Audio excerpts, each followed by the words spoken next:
नमस्कार, मनी गुरु की इस खास पेशकश में आप सभी का स्वागत है। मैं हूं स्वाति रायना। आज हम आपको बताएंगे इक्विटी निवेश से हुए मुनाफे पर टैक्स देनदारी कैसे कम की जा सकती है और अगर निवेश में नुकसान हुआ हो तो कैसे कर सकते हैं उसकी भरपाई। टैक्स हार्वेस्टिंग की खास बारीकियां आज हम समझेंगे। हमारे साथ दो खास मेहमान हैं, टैक्स एक्सपर्ट सुनील गर्ग और मोहित गांग, CEO money front. Sunil ji और मोहित दोनों का बहुत स्वागत है हमारे आज के इस खास कार्यक्रम में। जिससे पहले हम कैसे टैक्स बचाएं अपने इक्विटी निवेश से उसकी बात करें। नियम क्या कहते हैं, सबसे पहले ये समझना बेहद जरूरी है कि आपके इक्विटी निवेश पर अभी मौजूदा टैक्स के नियम क्या है। सुनील जी, सबसे पहले आपसे समझेंगे, जब हम निवेश करते हैं चाहे वो इक्विटी में म्यूचुअल फंड हो या फिर स्टॉक हो, शॉर्ट टर्म कैपिटल गेन या long term capital gain tax लगता है। सबसे पहले यही समझना चाहते हैं कि क्या है इक्विटी पर टैक्स के नियम। देखिए स्वाति, आज का जो टॉपिक है बड़ा रेलिवेंट है। 31 मार्च नजदीक है, लोग टैक्स की प्लानिंग कर रहे हैं और टैक्स हार्वेस्टिंग भी टैक्स प्लानिंग का एक टूल है, लेकिन बड़ा सोच समझ के इस्तेमाल करने वाला ये टूल होता है। तो जहां तक नियमों का सवाल है, आपको पता होगा कि बजट 2018 में तत्कालीन वित्त मंत्री माननीय अरुण जेटली साहब एक प्रोविजन लेके आए थे। उससे पहले जो लिस्टेड इक्विटी शेयर्स हुआ करते थे उस पर लॉन्ग टर्म कैपिटल गेन पर कोई भी टैक्स नहीं लगता था। 2018 के बजट में सब कुछ चेंज कर दिया था और माननीय वित्त मंत्री जी ने कहा था कि इसके बाद में अगर आप लॉन्ग टर्म इक्विटी, आप अपना इक्विटी है जो लिस्टेड इक्विटी शेयर्स हैं या लिस्टेड इक्विटी म्यूचुअल फंड्स हैं, उस पर विशेष नियम दिया था कि अगर लॉन्ग टर्म होंगे यानी 12 महीने से ज्यादा आपने निवेश किया है तो टैक्स का रेट होगा केवल 10%, 10% ओनली। और अगर शॉर्ट टर्म है, लिस्टेड इक्विटी शेयर्स या म्यूचुअल फंड लिस्टेड या बिजनेस ट्रस्ट के यूनिट्स, तो केवल रेट था 15%, यानी रिड्यूस्ड रेट था, लोग ताकि इक्विटी में, बिजनेस ट्रस्ट में और म्यूचुअल फंड में इन्वेस्ट करें। और उसमें सबसे अच्छी बात ये कही थी कि 1 लाख रुपए तक अगर आपको लॉन्ग टर्म, शॉर्ट टर्म पे कोई छूट नहीं मिलती है, अगर आपको लॉन्ग टर्म कैपिटल गेन हुआ इक्विटी म्यूचुअल फंड में, इक्विटी शेयर्स में या बिजनेस ट्रस्ट के यूनिट्स में, तो पूरी तरह से वो माफ होता है। तो हम क्या कर सकते हैं कि हम उसकी प्लानिंग कर सकते हैं, उस 1 लाख को किस तरह से को मैनेज करना है, शॉर्ट टर्म को कैसे एडजस्ट करना है लॉन्ग टर्म को। ये सारे नियम है, बड़े समझने वाले नियम है, ध्यान से। हाँ, तो बिल्कुल हर जगह टैक्स बचाने का एक तोड़ है, जो अलग अलग जरियों से के माध्यम से सरकार ने दिया हुआ है। और अगर short term capital gain tax या LTCG आपको देना पड़ता है अपने इक्विटी निवेश से कमाई पर, तो उससे बचत का भी तरीका यहाँ पर है।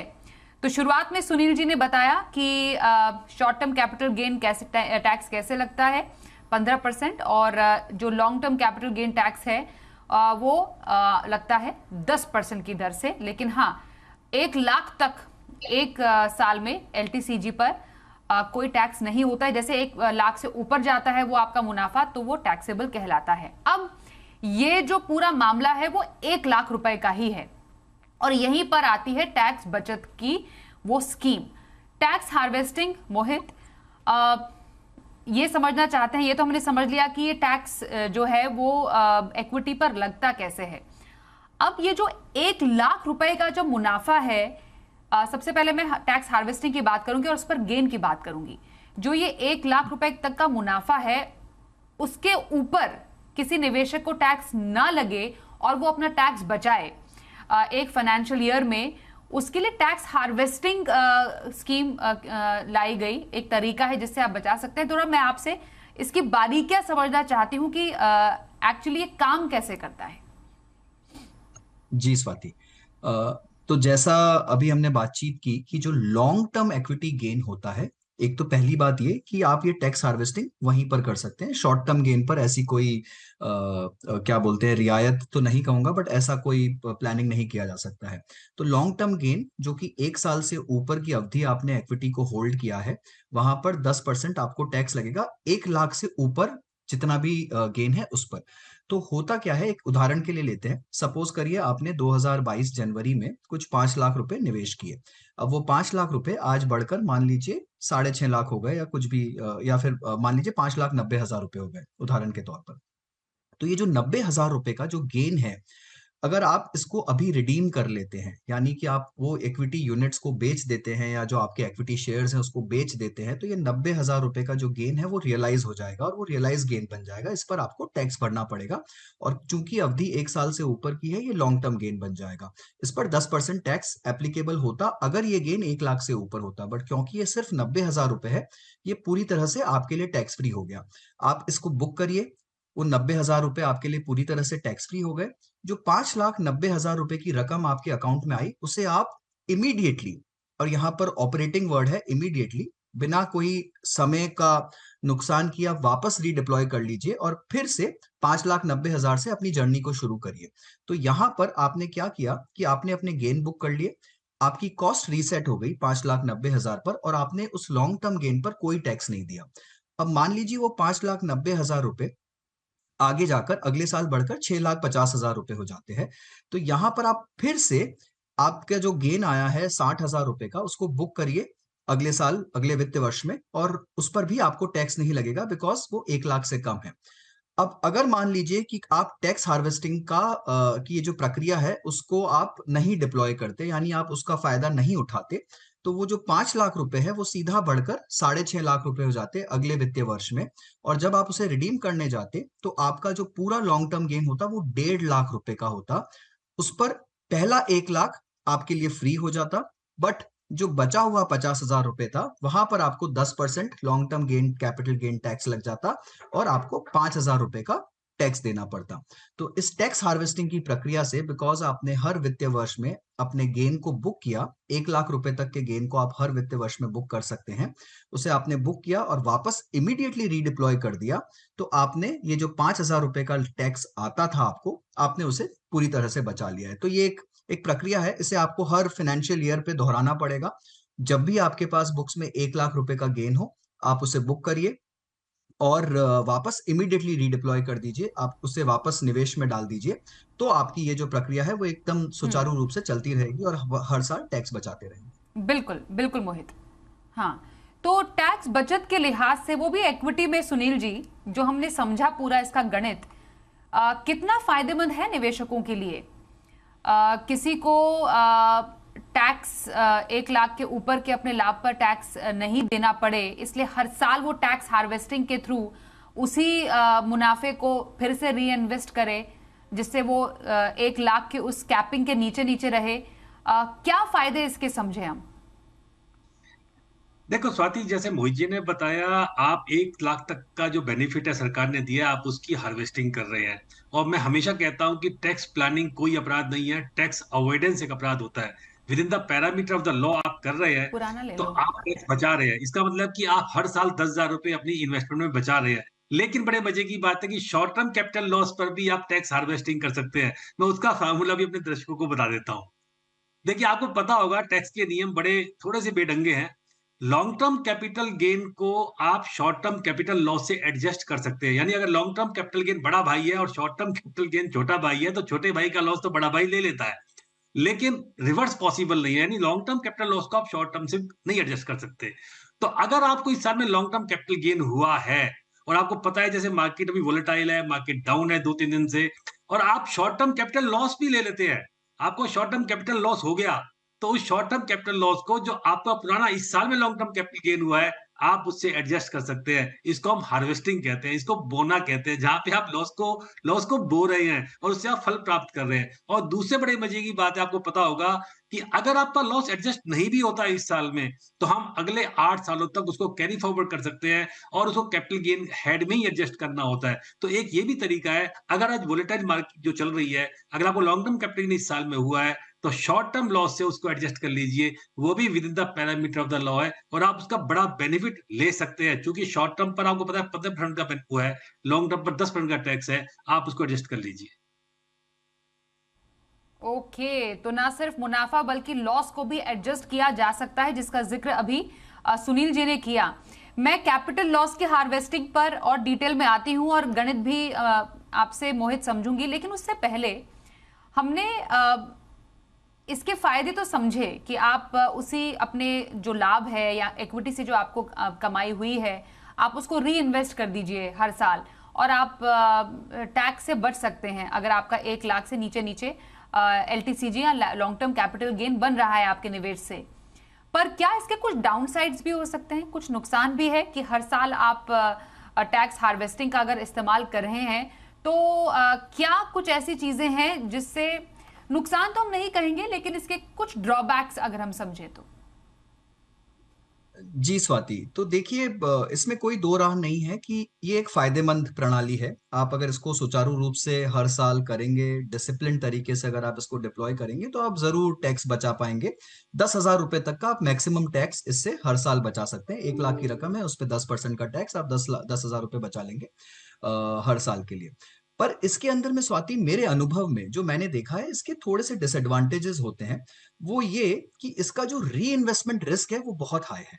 अब समझिए कि आप एक निवेशक हैं, आपने अपने टैक्स हार्वेस्टिंग के लिए एकदम से आपने रिडीम किया, आज कुछ आपका पोर्टफोलियो जो भी था, आपने 5 लाख रुपए का पोर्टफोलियो उसको रिडीम किया, उस पे मान लीजिए आपके पास में 50,000 रुपए का गेन था, तो आपके पास में 5.5 लाख रुपए रिडीम होकर आए। अब टैक्स हार्वेस्टिंग की ये प्रक्रिया तभी अच्छे से चलेगी जब वो 5.5 लाख रुपए आपके पास आते ही, इनफैक्ट आने से पहले, जब सेम डे आप रिडीम कर रहे हैं तभी आपने उसको वापस रीडिप्लॉय कर दिया।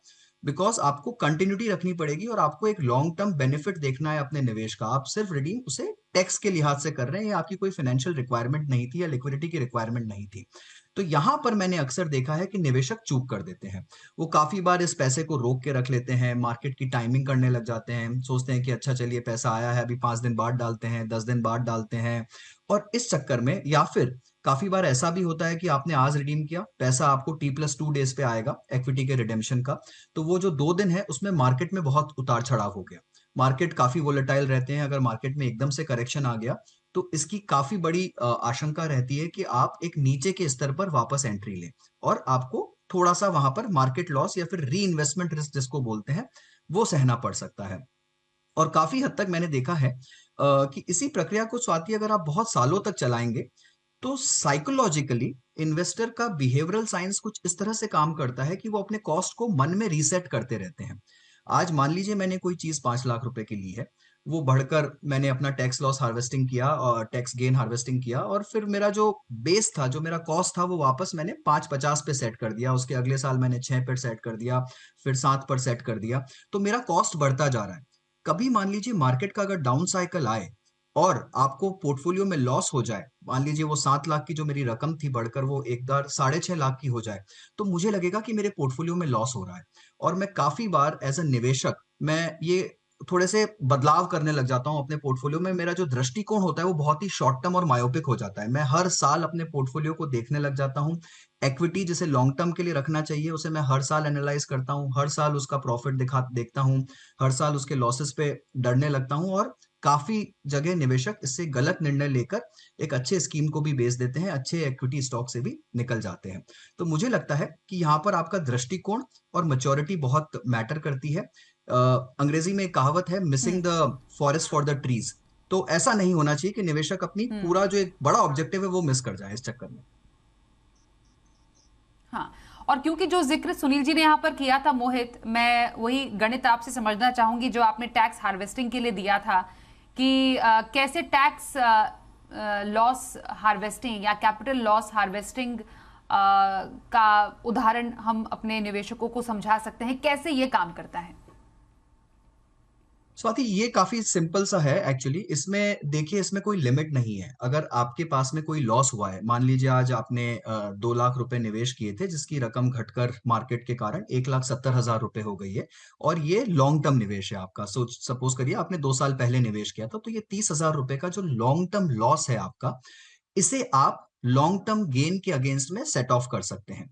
सेक्शन 112A के अंतर्गत इनकम टैक्स में आप अपने जो लॉन्ग टर्म गेन है उसमें आप 1 लाख रुपए तक का बेनिफिट ले सकते हैं, और आपके जो लॉसेज हैं, लॉन्ग टर्म लॉसेज, उसे आप लॉन्ग टर्म गेन्स के अगेंस्ट में सेट ऑफ कर सकते हैं।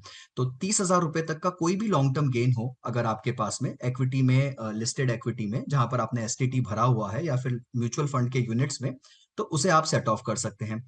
इसी तरीके से अगर आपके पास में शॉर्ट टर्म लॉस है, यानी 1 साल से कम के निवेश पर आपको लॉस हुआ है, तो उसे भी आप लॉन्ग टर्म गेन के अगेंस्ट में सेट ऑफ कर सकते हैं। तो शॉर्ट टर्म और लॉन्ग टर्म लॉस दोनों ही लॉन्ग टर्म गेन के अगेंस्ट में सेट ऑफ हो सकते हैं, और शॉर्ट टर्म गेन अगर आपके पास बुक्स में है तो उसके अगेंस्ट में आप शॉर्ट टर्म लॉस को उसके अगेंस्ट में भी सेट ऑफ कर सकते हैं। तो यहाँ पर बड़ा सिंपल सा गणित है इसका। आपके बुक्स में जितना भी लॉस हुआ है, अगर आपके पास में कोई ऐसा स्टॉक है, ऐसा म्यूचुअल फंड है जहां आपको प्रॉफिट बन रहा है, तो आप कोशिश करके दोनों को बुक कर सकते हैं। एक तरफ आपने लॉस लिया है क्योंकि आपको शायद वो शेयर या स्टॉक, वो म्यूचुअल फंड अच्छा नहीं लग रहा है और आप उससे बाहर निकलना चाहते हैं, चेंज करना चाहते हैं अपने पोर्टफोलियो में, तो आपने लॉस बुक किया। तो उसी के बराबर रकम का, जहां पर जितना प्रॉफिट होता है उतना अगर आपके पास में कोई पोजीशन है या कोई स्कीम है जहां पर उतना ही गेन हो रहा है, तो उसे भी रिडीम कर कर आप दोनों को सेट ऑफ कर कर अपना पूरा टैक्स बचा सकते हैं। और ऐसा ही नहीं है, आपको जरूरी नहीं है कि आप उसी फाइनेंशियल ईयर में से क्लेम करें। अगर आपने लॉस लिया है तो आपको ये सुविधा मिलती है कि 8 साल तक आप उस लॉस को कैरी फॉरवर्ड करिए, और आने वाले 8 वित्तीय वर्षों में अगर आपको कहीं पर भी गेन होता है तो आप पुराने लॉस को कैरी फॉरवर्ड किया हुआ है तो उसे आप सेट ऑफ कर सकते हैं, और आपको टैक्स देने की आवश्यकता नहीं है अपने गेन्स पर। तो मुझे लगता है ये वाला जो बिल्कुल सेट ऑफ का क्लॉज मोहित, है, जिससे पहले इसे तो हर मैं निवेशक को यूज ब्रेक, करना चाहिए। हाँ, मैं जिससे पहले ब्रेक लूं, मैं एक छोटा सा सवाल आपसे जानूंगी, इसके बाद ब्रेक पर चलेंगे। इसी से जुड़ा हुआ सवाल ये है कि जैसा आपने बोला कि अगर आपको लगता है कि आपको अपने निवेश से नुकसान है या फंड से फायदा नहीं हो रहा है, तब आप लॉस बुक करके उस फंड से निकल सकते हैं, फंड को रिडीम कर सकते हैं, और आप टैक्स लॉस हार्वेस्टिंग का फायदा भी उठा सकते हैं। लेकिन कब फायदेमंद हो सकता है टैक्स लॉस हार्वेस्टिंग? क्योंकि जैसा अभी सुनील जी ने भी बताया था और आपने भी जिक्र किया था, बाजार में उथल पुथल है और कई लोगों के निवेश में नुकसान हो रहा है। कई बार लोग आनन फानन में भी शायद नुकसान बुक करके या लॉस बुक करके निकल जाए किसी फंड से। सही फायदा ऐसी किसी तरीके का कब हो सकता है? देखिए स्वाति, इसमें फायदा यह है कि मान लीजिए आपको काफी लॉस हो रहा है, ठीक है, आपने कुछ स्कीम ले रखे हैं, लेट से लास्ट 1 साल का अगर आप व्यू ले, 1-1.5 साल का, तो मार्केट ने ऐसा कुछ बड़ा नहीं किया है और निवेशक काफी हद तक लॉसेस में है। आपको लग रहा है कि आपकी बुक्स में काफी सारा लॉस है, आप इमीडिएटली उस लॉस को बुक कर लीजिए। ठीक है, अभी आपके पास मान लीजिए कि बुक में कहीं पर भी किसी भी स्कीम में गेन्स नहीं है, आपने वो लॉस इस फाइनेंशियल ईयर में बुक कर लिया। सपोज करिए आपने 10 लाख रुपए डाले थे, आज वो घटकर 9 लाख रुपए रह गए या 8.5 लाख रुपए रह गए, आपने वो 1.5 लाख रुपए का लॉस अपने बुक में ले लिया। आप इमीडिएटली वो 8.5 लाख रुपए को वापस निवेश कर दीजिए। ठीक है, तो आपकी जो पोजीशन थी, ये जो मार्केट वैल्यू थी आपके फंड्स की, वो 8.5 लाख रुपए पे बरकरार है, बिकॉज आते ही पैसा आपने रीडिप्लॉय कर दिया और आपने अपनी बुक में 1.5 लाख रुपए का लॉस ले लिया है। अब अगले 8 सालों तक आपको जब भी गेन होगा आप उसे सेट ऑफ कर सकते हैं, तो आपको उस गेन पर टैक्स देने की आवश्यकता नहीं है। अब मान लीजिए अगले साल आपको या अगले 2 साल बाद आपको 1.5 लाख रुपए का गेन आता है, तो आपको उस गेन पर कोई टैक्स देने की आवश्यकता नहीं है। 1 लाख तक तो वैसे भी फ्री है। 50,000 रुपए पे जो टैक्स बनता था उसको भी, जो आपका कैरी फॉरवर्ड लॉस था, उसके अगेंस्ट में आप सेट ऑफ कर सकते हैं। तो ये प्रक्रिया जो है, इसे बहुत बड़े एचएनआईज और बहुत बड़े इन्वेस्टर्स काफी हद तक यूज करते हैं स्वाति मार्केट में। जब वो क्या करते हैं, जब उनके पास बहुत सारा लॉस होता है, बहुत बड़ी पोजीशंस होती हैं, लाखों में जो लॉस होता है, वो इमीडिएटली उसे बुक कर लेते हैं फाइनेंशियल ईयर एंड से पहले, और वापस वैसी ही पोजीशन फिर से ले लेते हैं मार्केट में सेम स्कीम में निवेश करके, और वो लॉस को कैरी फॉरवर्ड करते हैं ताकि आने वाले सालों में जो गेन बने उस पर टैक्स ना देना पड़े। आइए कुछ अब आने वाली जरूरी टैक्स से जुड़ी डेडलाइंस पर चर्चा कर लेते हैं। सुनील गर्ग, टैक्स एक्सपर्ट, और मनी फ्रंट के मोहित गांग हमारे साथ हैं। सुनील जी, कुछ इंपॉर्टेंट डेडलाइंस हैं जिसका ख्याल मार्च पे खास तौर पर रखना पड़ता है, और उसमें सबसे पहले जो डेडलाइन है, नजदीक है एकदम बिल्कुल, वो है एडवांस टैक्स की। जानना चाहेंगे, एडवांस टैक्स नहीं भरा तो क्या होगा? देखो स्वाति, कल 15 मार्च है और इस वित्त वर्ष के लिए 22-23 के लिए एडवांस टैक्स की लास्ट इंस्टॉलमेंट है। अगर आपने एडवांस टैक्स नहीं भरा है तो आपको पता होगा, अगर आपकी टैक्स की लायबिलिटी 10,000 रुपए से ज्यादा है तो 90% आपका एडवांस टैक्स जमा करवाना होता है, और 100% अमाउंट, यानी अब जितना भी एडवांस टैक्स आपका ड्यू था आप जमा करवा दीजिए। अगर आप जमा नहीं करवाएंगे तो आप 234C और 234B का जो इंटरेस्ट है वो आपको लगना शुरू हो जाएगा। अगर आप छोटे व्यापारी है, क्योंकि आपको पता होगा जो 44AD में या 44ADA में जो रिटर्न भरते हैं अपनी 6% वाली या 50% वाली, उनको एक ही इंस्टॉलमेंट देनी होती है पूरे साल में। बाकी लोगों को 4 इंस्टॉलमेंट में एडवांस टैक्स देना होता है। पहली इंस्टॉलमेंट 15 जून होती है, 15 सितंबर, 15 दिसंबर और 15 मार्च। तो एक इंस्टॉलमेंट चूंकि उनको देनी होती है 15 मार्च वाली, तो पूरा का पूरा एडवांस टैक्स उनको 15 मार्च तक जमा करवाना है, जो छोटे व्यापारी हैं। और हमेशा सीनियर सिटीजन को लेके कंफ्यूजन होता है कि सीनियर सिटीजन को एडवांस टैक्स नहीं लगता, तो ये आधा सच है। हाँ, अगर आप सीनियर सिटीजन है, यानी अगर आपकी उम्र 60 साल से ऊपर है, तो आपको एडवांस टैक्स देने की जरूरत नहीं है, बशर्ते आपकी कोई बिजनेस इनकम नहीं होनी चाहिए। अगर आप बिजनेस या प्रोफेशन में हैं, आपकी कोई बिजनेस इनकम है, आपको किसी फर्म से पार्टनरशिप में शेयर आ रहा है, तो फिर आपको एडवांस टैक्स की लायबिलिटी बाकी एसएससी की तरह होती है। इस डेडलाइन को आपको नहीं चूकना है, वरना आपको 234B का ब्याज और 234C का जो इंटरेस्ट का ब्याज है, वो आपको देना पड़ेगा। और ये जो नौकरी पेशा लोग हैं, सभी के लिए एडवांस टैक्स देना जरूरी? नहीं स्वाति, एडवांस टैक्स तो सबके लिए जरूरी है, लेकिन एडवांस टैक्स का मायने क्या है? जैसे हमने बताया था कि जो आपकी टैक्स लायबिलिटी है, एक्टिवेटेड टैक्स लायबिलिटी विद वर्ष 22-23 की मैं बात कर रहा हूँ, असेसमेंट ईयर 23-24 की, तो सारी आप निकाल लीजिए। उसमें से अपना टीडीएस का अमाउंट कम कर लीजिए, आपका टीसीएस का अमाउंट, आपको आजकल पता होगा कि आप फॉरेन रेमिटेंस करते हैं या आप ओवरसीज टूर पैकेज देते हैं, तो आपको टीसीएस कलेक्ट हो जाता है, तो उसको भी कम करने के लिए सरकार ने कहा है आपका टीडीएस टीसीएस आपका कम हो जाएगा। क्योंकि सैलरीड एम्प्लॉय के केस में होता यह है कि सैलरीड एम्प्लॉय का टीडीएस पूरा का पूरा आपका एम्प्लॉयर पूरी कैलकुलेशन करता है कि आपको कितना टैक्स बनता है, और वो पूरा टीडीएस काट लेता है मंथली इंस्टॉलमेंट में या क्वार्टरली इंस्टॉलमेंट में। तो आपका अगर टीडीएस कट गया तो फिर आपको एडवांस टैक्स देने की जरूरत नहीं है। लेकिन अगर आपका टीडीएस नहीं कटा है, आप कंफर्म कर लीजिए अपने 26 ईयर्स से, तो फिर आपको भी एडवांस टैक्स देना होता है।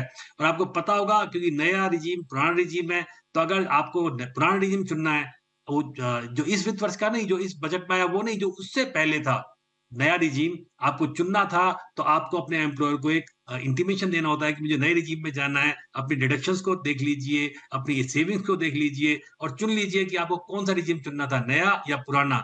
आपको नया जाना है तो आप अपने एम्प्लॉयर को एक चॉइस देंगे और आपको रिटर्न भरते वक्त भी वो चॉइस ऑप्ट करनी होती है। इसका भी आपको ध्यान रखना है।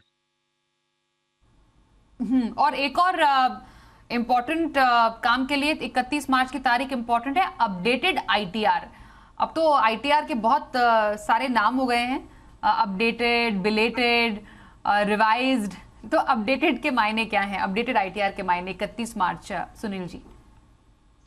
देखिए स्वाति, सबसे पहली बात तो क्या है कि जो हमारे एसएससी है वो समझते हैं कि बिलेटेड और अपडेटेड एक ही बात है। बिल्कुल भी एक बात नहीं है, उनमें दूर दूर तक भी कोई संबंध नहीं है। बिलेटेड रिटर्न भरने की जो डेट कभी 31 मार्च हुआ करती थी, वो इस बार 31 दिसंबर को एंड हो गया था, वो विंडो क्लोज हो गई थी। बिलेटेड रिटर्न आप उसी फाइनेंशियल ईयर की भरते हैं, उसी असेसमेंट ईयर की भरते हैं जो 31 जुलाई को आपको भरनी थी, 31 जुलाई 2022 को इस केस में, और जो आपको 31 दिसंबर 22 को जो खत्म हो गया। अपडेटेड रिटर्न माननीय वित्त मंत्री जी एक प्रोविजन लेके आई थी, आपको पता होगा कि अगर आपको इनकम एस्केप कर जाते हैं, कोई इनकम दिखाना भूल जाते हैं, तो सरकार 148 में एक नोटिस देती है, 6 साल का उसका टाइम होता था, अब बढ़ा उसको 3 साल और 10 साल 2 कैटेगरी में बांट दिया है। तो ऐसे लोगों को बहुत परेशानी होती थी, तो सरकार ने एक नया कंसेप्ट दिया था, अपडेटेड रिटर्न। यानी अगर आपको इनकम भूल गए हैं तो आप उसको अपडेट कर दीजिए, उसको आप रिवाइज रिटर्न भर दीजिए। और उसमें सबसे बड़ी बात क्या थी कि आपको 24 महीने का टाइम दिया है, 12 + 12 यानी 1 साल भी भर सकते हैं और 2 साल तक आप भर सकते हैं। लेकिन अगर आप 1 साल में भर रहे हैं, 12 महीने में भर रहे हैं, यानी अगर आप 31 मार्च 2023 को ऑप्ट कर रहे हैं, तो कौन सी रिटर्न आप भर रहे होंगे? आप 21-22 की रिटर्न भर रहे होंगे, तो आपको 25% एक्स्ट्रा टैक्स देना है, 25%। इसी रिटर्न को आप अगले साल भरते हैं, तो यानी 24 महीने भरते हैं, तो आपको 50% टैक्स आपको एक्स्ट्रा देना पड़ेगा।